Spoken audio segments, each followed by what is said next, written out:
let's say that I've got 2 Chuck Norrises, or maybe it's Chuck Norri, and to that I am going to add another 3 Chuck Norrises.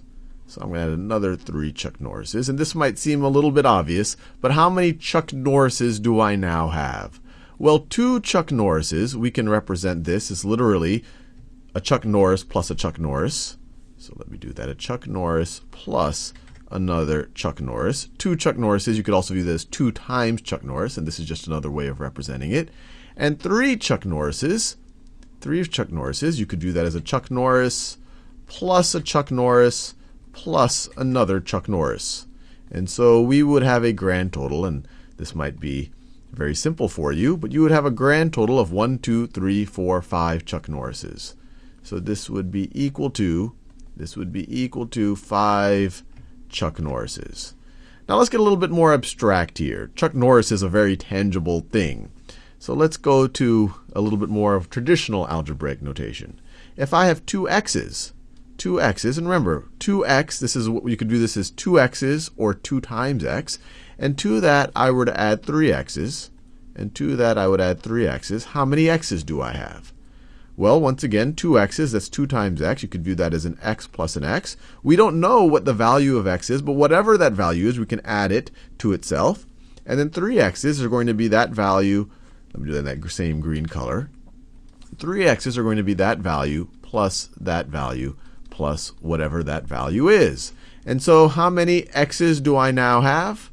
Well, I'm going to have 1, 2, 3, 4, 5 x's. So 2x plus 3x is equal to 5x. And if you think about it, all we really did, and hopefully you conceptually get it, is we just added the 2 numbers that were multiplying the x. And these numbers, the 2 or the 3, they're called coefficients. Very fancy word, but it's just this constant number, this regular number that's multiplied by the variable. You just added the 2 and the 3 to get your 5x. Now let's think about this a little bit more. Let's go back to this original expression, the 2 Chuck Norrises plus 3 Chuck Norrises. Let's say to that we were to add, some type of a, let's say we were to add 7 plums over here. So this is my drawing of a plum. So we have 7 plums plus 2 Chuck Norrises plus 3 Chuck Norrises, and let's say that I add another 2 plums. I add another 2 plums here. So what would this whole thing be? Well, I wouldn't add the 7 to the 2 to the 3 plus the 2. We're adding different things here. You have 2 Chuck Norrises and 3 Chuck Norrises, so they're still going to simplify to 5 Chuck Norrises. And then we would separately think about the plums. We have 7 plums, and we're adding another 2 plums. We're going to have 9 plums plus 9 plums. So this simplifies to 5 Chuck Norrises and 9 plums. Similarly, over here, if I had, instead of just 2x plus 3x, if I had 7y plus 2x plus 3x plus 2y, what do I now have?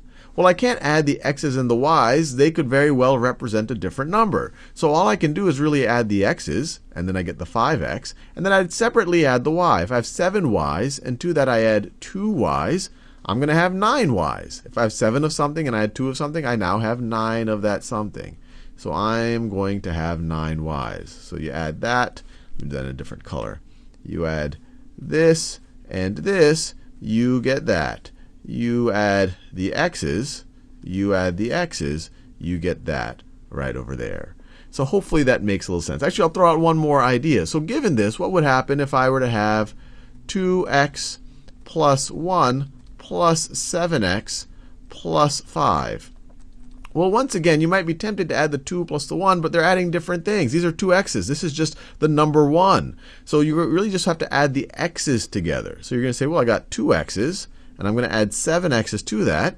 Well, that means I now have 9 x's. And then separately, you would say, well, I've got just the abstract number 1, and then I got another 5. 1 plus 5 is going to be equal to 6.